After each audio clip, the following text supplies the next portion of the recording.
नमस्कार प्यारे साथियों, शुभ संध्या। मैं आपका दोस्त और होस्ट अनुराग श्री राम अध्ययन मंत्रा का आपका स्वागत करता हूं। मित्रों, पीछे कबीर ग्रंथावली जो संपादक है, जिनके संपादक है पंडित श्याम सुंदर दास, तो उनके 8 पद हो चुके हैं। आज 9वां पद, 10वां और 11वां पद, इन 3 पदों पर चर्चा करेंगे। कल थोड़ी प्रॉब्लम हो गई थी वीडियो में।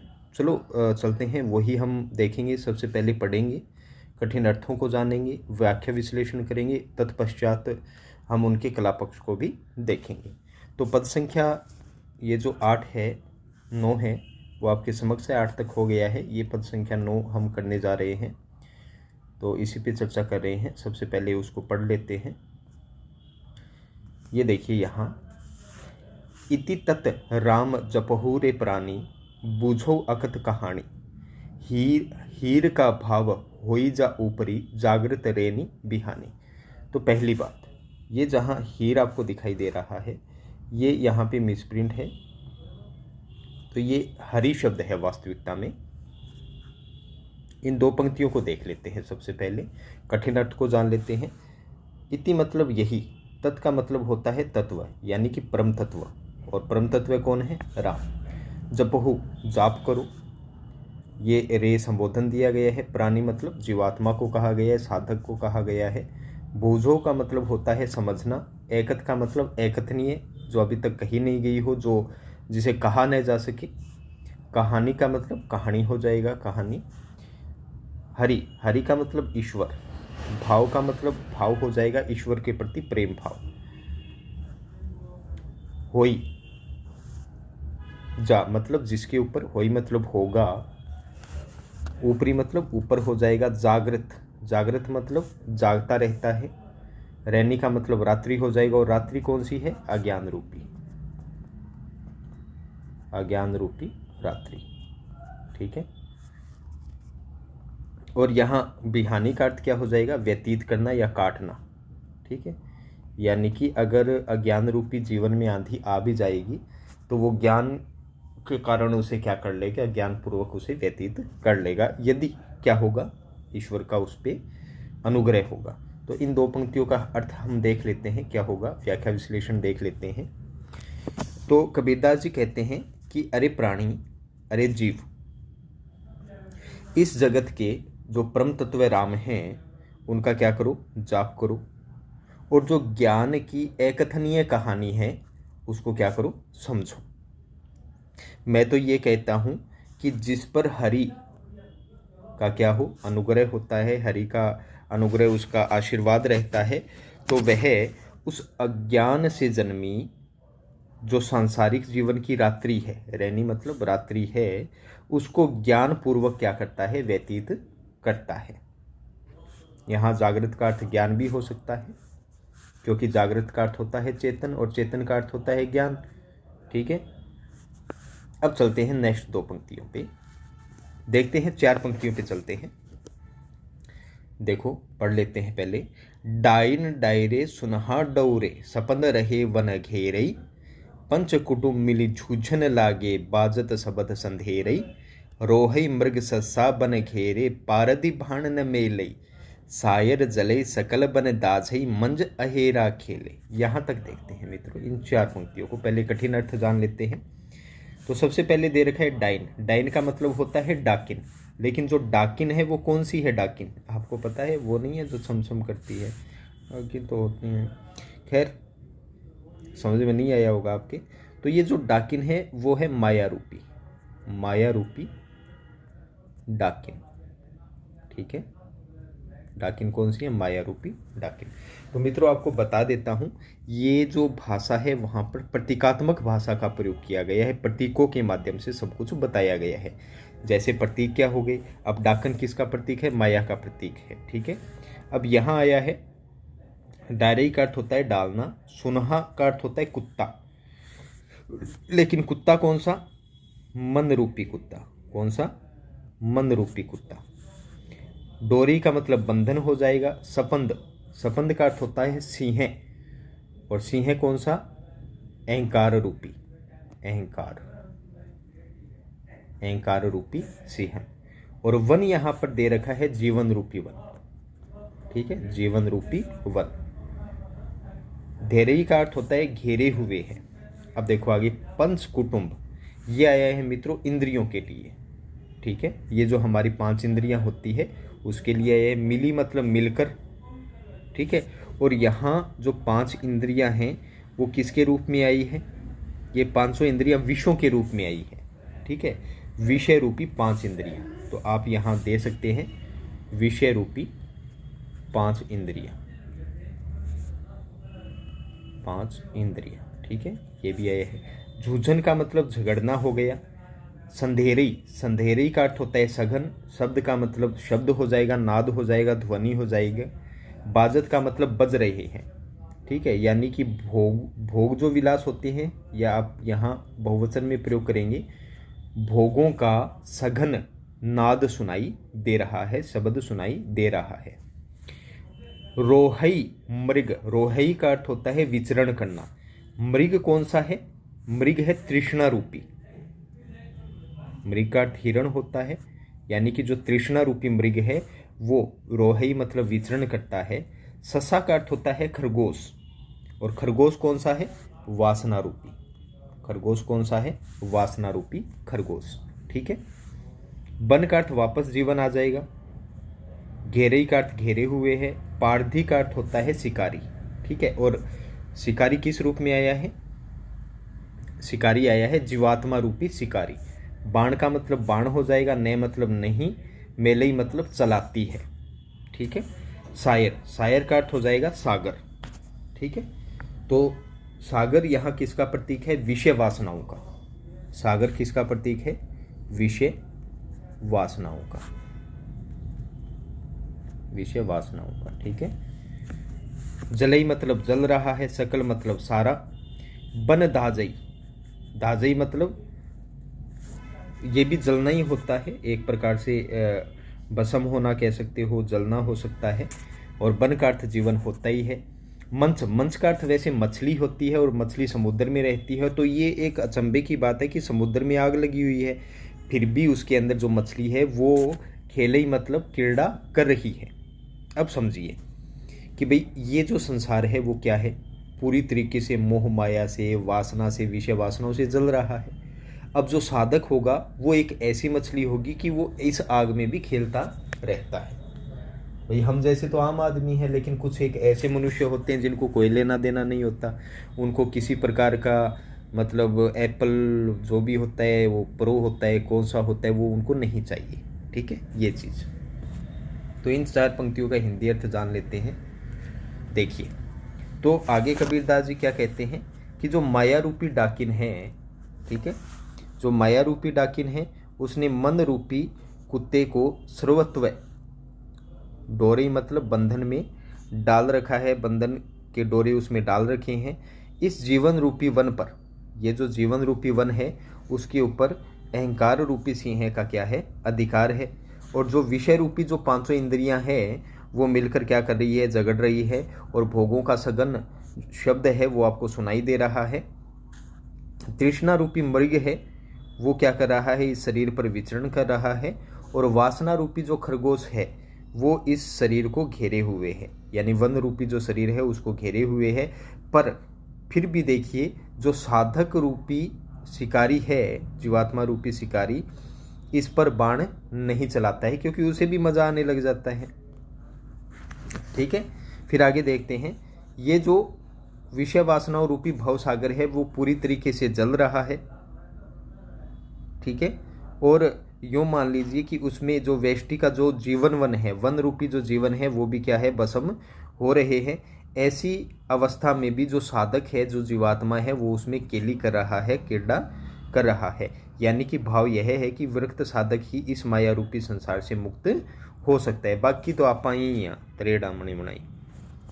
तो ये आ गई अंतिम 2 पंक्तियां हैं इस पद संख्या 9 की। तो इसको देख लेते हैं। तो आगे क्या है? सोई पंडित सो तत् ज्ञाता, जो इही पद ही विचारई, कहे कबीर सोई गुरु मेरा, आप तिरई मोहि तारई। ठीक है, आगे सोई मतलब वही, पंडित का अर्थ पंडित हो जाएगा, तत् का मतलब तत्व ज्ञान। और तत्व ज्ञान मतलब आपको बताया था राम।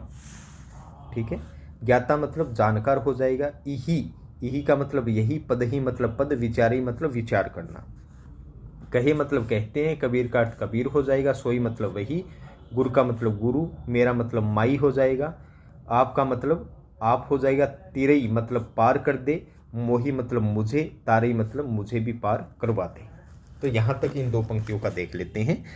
तो कबीरदास जी आगे ये कहते हैं कि ये देखो हिंदी अर्थ, कबीरदास जी कहते हैं कि जो इस पद को, यानी कि ऊपर जो मैंने जानकारी दी है, तो इस पद के ऊपर कोई विचार कर लेता है या इस पद को कोई जान लेता है, तो मैं उसे ही क्या मानूंगा, पंडित मानूंगा।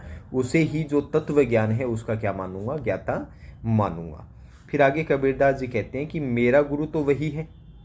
भाई मेरा गुरु तो वही होगा जो क्या कर ले, खुद ही इस विषय वासनाओं के संसार से पार हो जाए, साथ साथ में मुझे भी क्या कर दे, पार करवा दे। तो मैं उसे ही अपना गुरु मानूंगा। तो कला पक्ष की बात करें तो संपूर्ण में क्या आया है, सांग रूपक अलंकार आया है। ठीक है, सांग रूपक अलंकार आया है, पहली बात। दूसरा, सदोकड़ी भाषा का यहाँ प्रयोग किया गया है, सदोकड़ी भाषा। ठीक है, अब अनुप्रास अलंकार की बात करें तो अनुप्रास तो आपको खूब मिल जाएंगे इसमें, जैसे कहे कबीर में अनुप्रास अलंकार आया है। ठीक है, इसके अलावा देखें अपने रोहे मृग ससा बन घेरे, पारदी बाण न मेले, सायर जले सकल बन दासे, मंज अहेरा खेले, सोई पंडित सुतत ज्ञाता, तो यही पद ही विचारे आप तेरे। एक तो यहाँ आ गया, और देख लेते हैं मित्रों।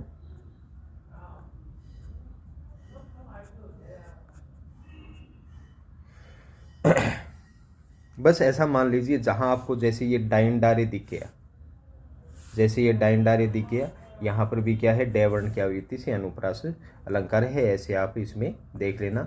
अब बात करते हैं पद संख्या 10 की। ठीक है, ये आपके समक्ष है पद संख्या 10। वैसे ही सबसे पहले इसको पढ़ लेंगे, फिर कठिन अर्थ इसके जान लेंगे, और फिर आगे की बात करेंगे। अवधु ज्ञान लहरी दुनि मीडी रे, शबद अतीत अनाहद राता, यही विधि तृष्णा छाड़ी। तो पहले इन दो पंक्तियों को देख लेते हैं, कठिन अर्थ जान लेते हैं। अवधु का अर्थ यहाँ पर संबोधन है, और अवधु का अर्थ होता है अवधूत। क्या होता है, अवधूत। अवधूत का मतलब जिस पर सांसारिक विषय वासनाओं का फर्क ना पड़ता हो। ठीक है, ज्ञान लहरी, ज्ञान लहरी का मतलब होता है ज्ञान की तरंग। धुनि मतलब धुन में लग जाना, रत हो जाना, जुड़ जाना।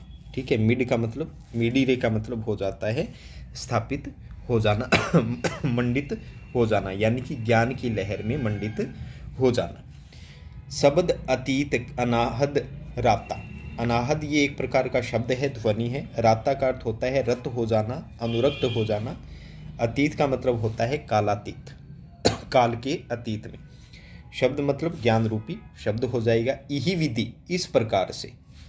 तृष्णा का अर्थ हो जाता है सांसारिक इच्छाएं।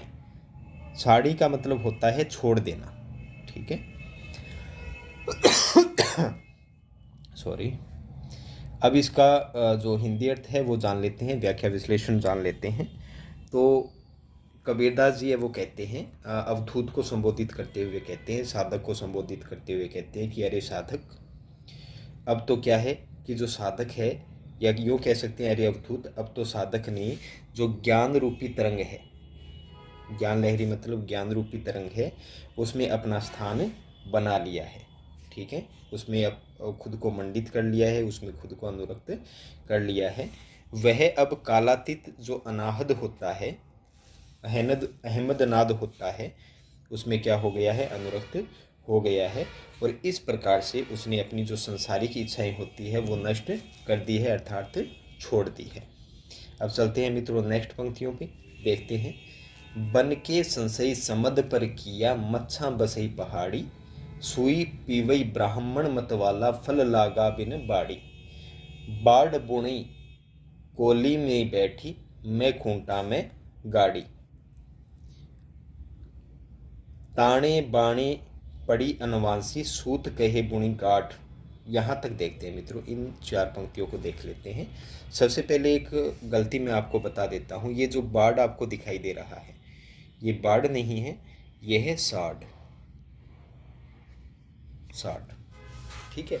और इसका अर्थ होता है ध्यान रूपी थान, ध्यान रूपी थान, थान होता है ना कपड़े का, वो, ठीक है। अब इसका कठिन अर्थ जान लेते हैं। देखो, पहली बात, ये जो वन है, ये भी जैसे मैंने आपको बताया था कि भाई प्रतीकात्मक भाषा का प्रयोग किया गया है, इसमें भी प्रतीकात्मक भाषा का प्रयोग किया गया है मित्रों। तो उस प्रतीकात्मक भाषा में मैंने आपको बता दिया था कि प्रतीकों के माध्यम से जो कबीरदास है वो अपनी बातों को कहते हैं, और कैसे कहते हैं वो प्रतीकों को समझने से ही पता चलेगा। तो यहाँ जो वन है वो क्या है, वासना रूपी, ये जो वन है वो क्या है, वासना रूपी संसार, वासना रूपी संसार, ठीक है, संसार। संशयी का मतलब होता है जीव, और जीव कौन सा, ज्ञान रूपी जीव, जीव कौन सा, ज्ञान रूपी जीव। समद का मतलब होता है सागर हो जाएगा, ठीक है, ज्ञान रूपी सागर आप कह सकते हो। ये संशयी का अर्थ तो हो जाएगा जीव, समद का अर्थ हो जाएगा ज्ञान रूपी समुद्र। अब देखो, मंसा का अर्थ वैसे तो मछली होता है, ठीक है, लेकिन यहाँ पर मछली से आशय है कुंडलिनी। देखो भाई, बात यह है कि जब हमारे चक्र जागृत होने लग जाते हैं, ईड़ा पिंगला नाड़ियाँ हैं और सुषुम्ना नाड़ी है वो जागृत हो जाती है, तो हमारी कुंडलिनी जागृत होती है, वो धीरे धीरे क्या करती है, चक्रों को पार करती है, ठीक है। और वैसे इसका अर्थ हो जाता है जीव, ठीक है। और पहाड़ी का अर्थ होता है साधना। देखो मित्रों, सीधी सी बात, ये देखो यहाँ ये मूलाधार चक्र होता है, कौन सा, मूलाधार चक्र, जो शुरू होता है जब कुंडलिनी जागृत होती है, तो वो ऐसे ऐसे ऐसे सभी चक्रों को पार करते हुए कहाँ जाती है, पहाड़ पर, जो कि मैंने आपको चौथे पद में बताया था। ये पहाड़ है, यूँ मान लीजिए ये पहाड़ है, ये क्या है, समुद्र। अब जैसे जैसे कुंडलिनी जागृत होगी तो वो धीरे धीरे कहाँ चढ़ेगी, पहाड़ पर, ठीक है। तो ये एक प्रकार से क्या हो जाएगी, साधना, ठीक है। अब ये आपके समझ में आ जाएगा कि पर किया मच्छा बसई पहाड़ी। अब जो जीव है उसने अपनी कुंडलिनी जागृत कर ली है, अब वो समुद्र से कहाँ आ गया है, पहाड़ी पर आ गया है, मतलब वो साधना उसने प्रारंभ कर दी है, यहाँ तक, ठीक है। अब देखो आगे, सुई, सुई का अर्थ क्या है, सूक्ष्म एवं शुद्ध चैतन्य। सुई का अर्थ क्या हो जाएगा, यहाँ पर मैं लिख देता हूँ, यहाँ सुई, इसका अर्थ हो जाता है सूक्ष्म एवं शुद्ध चैतन्य, ठीक है, सूक्ष्म एवं शुद्ध चैतन्य हो जाएगा इसका अर्थ, ठीक है। पिवेई मतलब पीता है, ब्राह्मण का अर्थ ब्राह्मण हो जाएगा, मतवाला का अर्थ मतवाला। देखो मतवाला यहाँ क्यों आया है, देखो ब्राह्मण का अर्थ कौन, देखो ब्राह्मण एक जाति विशेष तो है ही, लेकिन यहाँ पर जाति विशेष की बात नहीं हो रही, यहाँ पर बात हो रही है उस व्यक्ति की जो ज्ञान रखता है, और ज्ञान रखने वाला प्रत्येक व्यक्ति ब्राह्मण ही होता है, जो अध्ययन करवाता हो। अब ऐसा व्यक्ति जो पढ़ा लिखा है, ज्ञान रखता है, फिर भी वो मतवाला है, मतवाला का मतलब अहंकारी, अपने मत के अनुसार चलने वाला, पढ़ाएगा तो पढ़ाएगा, नहीं पढ़ाएगा। तो ऐसे ही व्यक्ति की यहाँ पर बात हो रही है, ठीक है। फल लागा बिन बाड़ी, बिना बाड़ी के ही, मतलब बिना किसी बाग के, बिना किसी कुंज के भी क्या लग रहे हैं, फल लग रहे हैं। अब ये मैंने आपको बताया था साढ़, और साढ़ का अर्थ क्या बताया था मैंने आपको, ध्यान रूपी थान। बुनई मतलब बुनती है। कोली, कोली देखो होता है जीवात्मा रूपी जो कपड़े बुनता है, कपड़े बुनने वाले को क्या कहते हैं हम लोग, जुलाहा, ठीक है। तो ये जुलाहा है, जीवात्मा रूपी जुलाहा, बैठी मतलब बैठकर। अब बात करते हैं खूंटा और गाड़ी। देखो मित्रों, ये दो औजार होते हैं जिससे कपड़ा बुना जाता है, और एक प्रकार से यूँ कह लीजिए कि ये जीवात्मा के क्या होते हैं, अहम भाव होते हैं, इसी से वो क्या करता है, अपना जीवन चलाता है प्रतीक रूप में, ठीक है। ताने बाणे यानी कि ताना बाना, देखो ये ताना हो गया, ठीक है, ये हो गया बाना। अगर हम सूक्ष्म लेंस से देखेंगे तो कपड़ा ऐसा दिखाई देगा, ठीक है। तो ताना बाना हो गया। अनवासी, अनवासी का अर्थ क्या होता है कि कहीं पर जगह रह जाना। क्या होता है, इसका अर्थ हो जाता है जगह, बीच में जगह रह जाती है। सूत कहे बुणी गाढ़, यहाँ हो जाएगा साथियों, खूंटा है, सूत है, सूत कहे बणी गाढ़। गाढ़ मतलब ध्यान रूपी जो सूत है उसे वापस उसको बनाया जा रहा है। ठीक है, तो इन 4 पंक्तियों को हिंदी अर्थ देख लेते हैं, कठिन अर्थ आपको बता दिए हैं। तो कठिन अर्थ व्याख्या विश्लेषण इसकी क्या होगी। तो आगे कबीरदास जी कह रहे हैं कि वासनाओं के इस वन में विचरने वाले जीव ने अब ज्ञान रूपी समुद्र में अपना घर बना लिया है। देखो ये है वासना रूपी संसार है, उसमें बसने वाले ने अब ज्ञान रूपी समुद्र में अपना घर बना लिया है। और यह जो साधक जीव है इस साधना के उच्च पहाड़ी पर पहुंच गया, यानी कि उसकी जो कुंडलिनी है वो जागृत होकर अब शून्य शिखर पर पहुंच गई है। जैसा मैंने बताया था, अब वो क्या हो गई है, शून्य शिखर पर पहुंच गई है। अब आगे चले, जो मतवाला, जो अहमवादी ब्राह्मण है या अहंकारी जीव है, उसको क्या है, सूक्ष्म और शुद्ध चैतन्य ने क्या कर लिया है, पीवे मतलब पी लिया है। यानी कि अब उसमें चेतनता आ गई है साधना के कारण। उसने कठिन साधना की तो उसकी जो चेतना है वो अच्छी से जागृत हो गई है, यानी यूँ कह सकते हैं कि अब वो अपने में ही समाविष्ट हो गया है।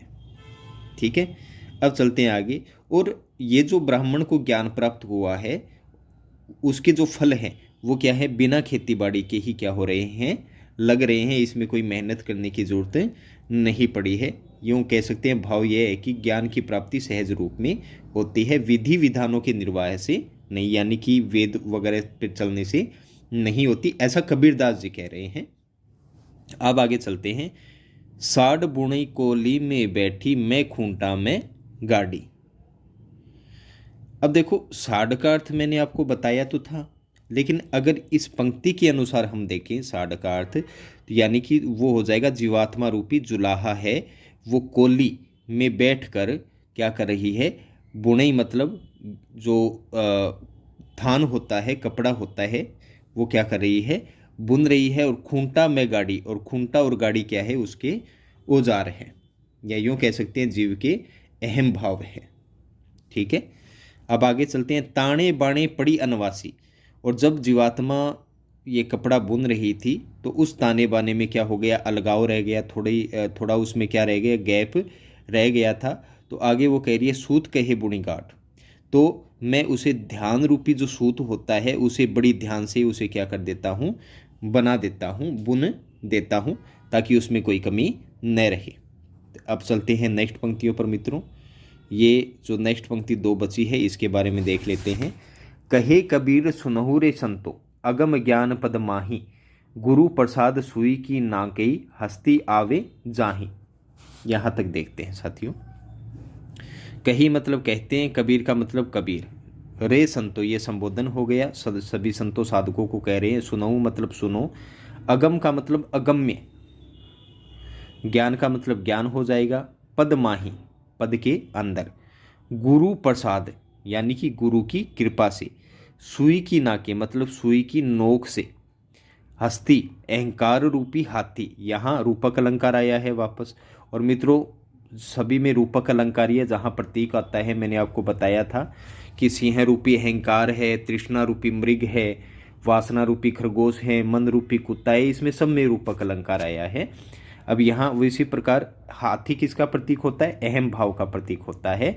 तो अहंकार रूपी जो हाथी है वो आवे जाही, आता जाता रहता है, यानी कि प्रत्येक मनुष्य में ऐसी परिस्थितियाँ आती है तब उसे एक समय में अहंकार होता है, और वही अहंकार समय के विपरीत वो घट भी जाता है। तो ये चीज़ें इसमें आ जाएगी। तो देखते हैं साथियों,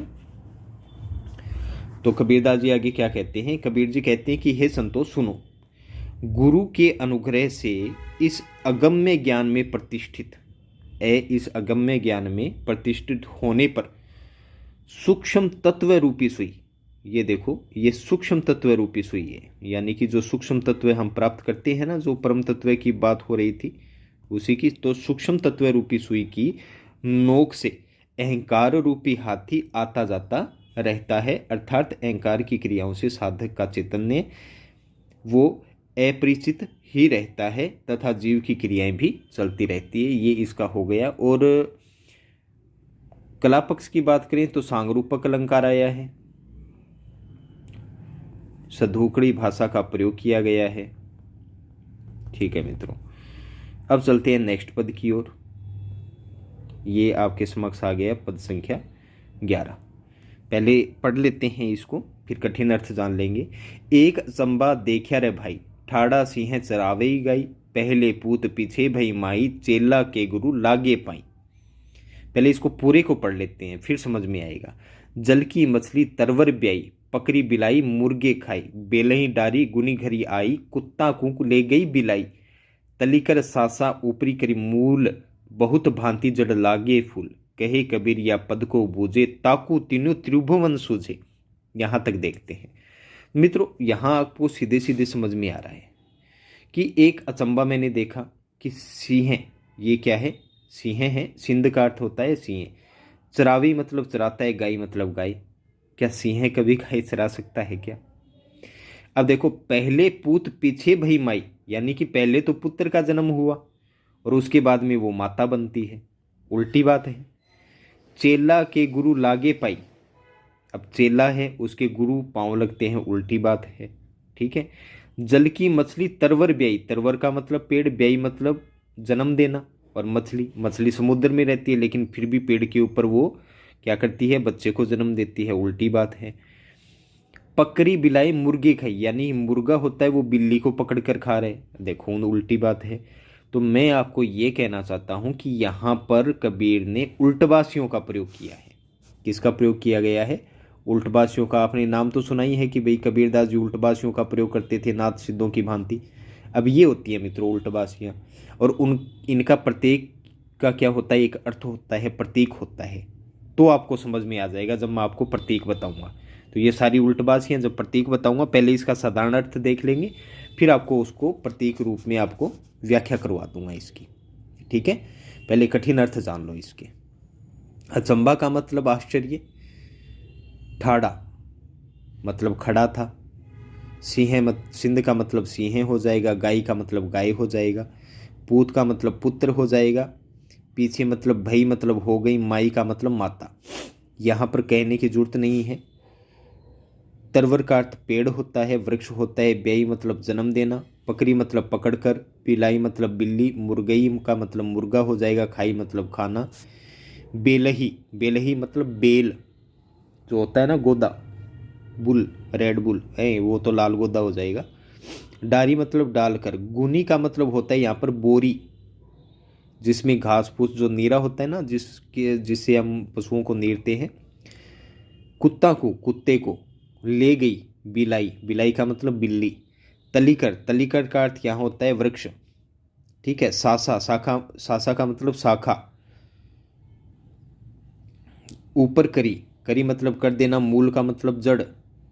ठीक है। अब आगे बूझे मतलब बूझना, समझना, त्रिभुवन सूझे मतलब तीनों लोग सूझ जाते हैं, दिखाई दे जाते हैं। अब इसका साधारण अर्थ आपको समझा देता हूँ सीधे सीधे। कबीरदास जी कहते हैं कि अरे भाई, मैंने एक आश्चर्य देखा, जो खड़ा हुआ सिंह है वो गाय चरा रहा है, पहले पुत्र पैदा हुआ है और बाद में माता, गुरु शिष्य के चरण स्पर्श कर रहा है, जल में रहने वाली मछली ने वृक्ष पर बच्चा दिया है, बिल्ली को पकड़कर मुर्गा खा गया है, बैल को बाहर पटक कर बोरी घर आ गई है, कुत्ते को बिल्ली उठाकर ले गई, एक वृक्ष है जिसकी जड़ ऊपर है और शाखाएं नीचे फैली हुई है, और उसकी जड़ में अनेक फूल लगे हुए हैं। अब जड़ तो ऊपर हो गई तो फूल अलग ऊपर ही लगेंगे। फिर आगे कबीर कहते हैं कि जो इस पद को समझता है वह तीनों लोगों का क्या है, ज्ञाता है। ये तो साधारण अर्थ हो गया। अब समझते हैं हम इसका खतरनाक वाला अर्थ। ठीक है, देखो अब यहाँ तक तो सेम रहेगा, ये उल्टबासियाँ पहले ही बता देता हूँ कि कबीरदास जी कहते हैं कि एक मैंने अचंबा देखा, अरे भाइयों मैंने एक अचंबा देखा कि जो सिंह रूपी ज्ञान है, अब यहाँ सिंह रूपी क्या हो जाएगा, ज्ञान, जो सिंह रूपी ज्ञान है वो जीवात्मा रूपी इंद्रियों की गायों को, तो ये गाय है, इसका अर्थ क्या हो जाएगा, जीवात्मा रूपी इंद्रियों की गायों को, ठीक है, को अनासक्त भाव से विषयों में प्रवृत्त कर रहा है, ठीक है, अनासक्त भाव से विषयों में प्रवृत्त कर रहा है। ये पहली पंक्ति समझ में आ गई। अब दूसरे का अर्थ बता देता हूं। यहां पुत्र किस रूप में आया है? बोध रूपी पुत्र, यानी ज्ञान का बोध हो जाता है ना अपने, वो वाला। माई का यहाँ क्या होगा? प्रतीक अर्थ में भक्ति रूपी माता, ठीक है। पहले बोध होता है, फिर हमें क्या आती है? भक्ति आती है। बोध के बिना भक्ति नहीं होती, ठीक है। अब देखो आगे, चेला के गुरु लागे पाई, ये हो जाएगा। देखो गुरु हमें क्या देता है? शब्दों का ज्ञान देता है, ठीक है। और उसी शब्द को कौन स्पर्श करता है? चेला स्पर्श करता है। तो यहाँ पर चेला गुरु के गुरु है, वो चेला के उसको पैरों को स्पर्श नहीं करता, बल्कि उसे क्या करता है? शब्दों का ज्ञान देता है। उसी शब्दों का स्पर्श चेले को होता है, ठीक है। कठिन अर्थ ही बता रहा हूँ अभी, 3 पंक्तियों का, फिर हम हिंदी अर्थ देख लेंगे। अब आगे देखो, जल की मछली, जल की मछली यानी कि कुंडलिनी। तरवर का अर्थ होता है वैसे वृक्ष, लेकिन तरवर रूपी यहाँ क्या हो जाएगा? सुषुम्ना। सुषुम्ना नाड़ी होती है ना, वो, ठीक है। और ब्याई, यहाँ ब्याना का अर्थ हो जाएगा आनंद रूपी पुत्र। आनंद रूपी पुत्र को क्या दिया? जन्म दिया। भाई देखो, सुषुम्ना नाड़ी से हम जब ऊपर जाएंगे, कुंडलिनी नाड़ी हमारी जागृत हो जाएगी, जब ऊपर जाएंगे तो हमें आनंद की प्राप्ति होगी, तो वो आनंद रूपी पुत्र हो जाएगा, ठीक है। अब देखो आगे, पकड़ी बिलाई। पकड़ी मतलब पकड़कर, बिलाई यहाँ क्या हो जाएगा? बिलाई का अर्थ होता है माया रूपी बिल्ली, माया रूपी बिल्ली। और कौन खा गया? मुर्गा। तो मुर्गा यहाँ किसका प्रतीक है? ज्ञानी जीव का। किसका?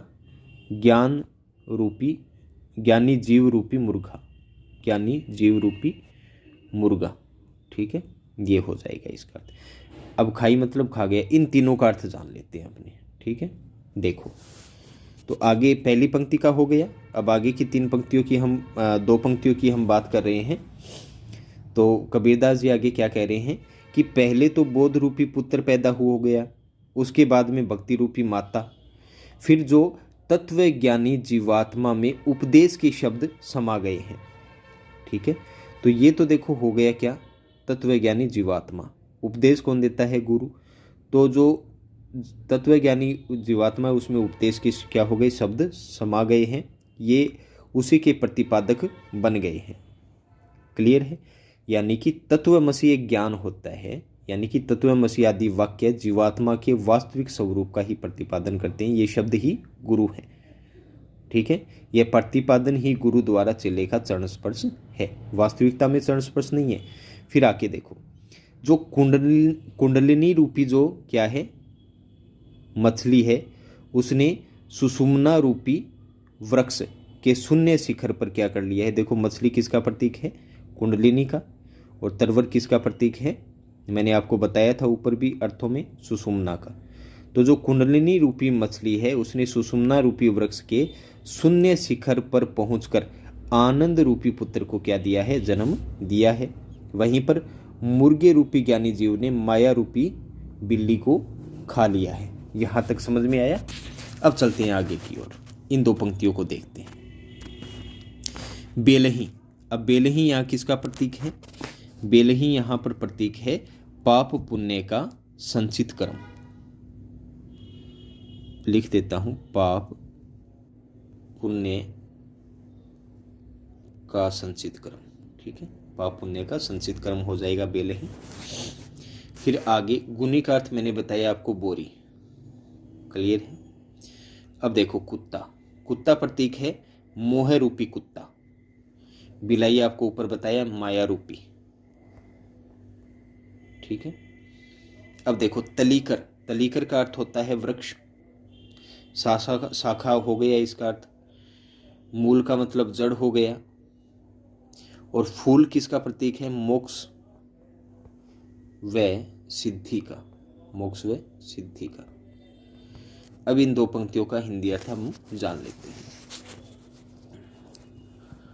अब देखो आगे कि देखो, अर्थ है पाप पुण्य के संचित क्रम अथवा प्राण रूपी बैल को अर्थात इनके अहंकारी जीव को पटक कर जो जीवात्मा रूपी बोरी है वो क्या है, अपने शुद्ध स्वरूप में प्रतिष्ठित हो गई है। क्लियर है?